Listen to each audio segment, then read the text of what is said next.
Hey guys, in this video I'm going to show you how to Discord screen share on your phone. So this works on either iPhone or Android. Doesn't matter what type of phone you have.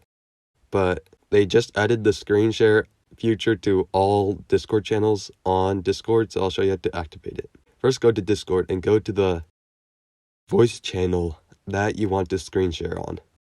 So I'll just join Lounge real quick and then join voice. Now, once you do that, swipe up near the bottom of the screen, right on the white bar. And once you swipe up, you should see the option to share your screen at the very top. If you click that, then you'll be able to share your screen. I can't show myself recording it because you can't screen record and share your screen at the same time, but yeah, that's how you do it.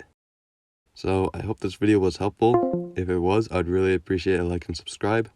Leave any questions you have in the comment section below. I'll do my best to answer them.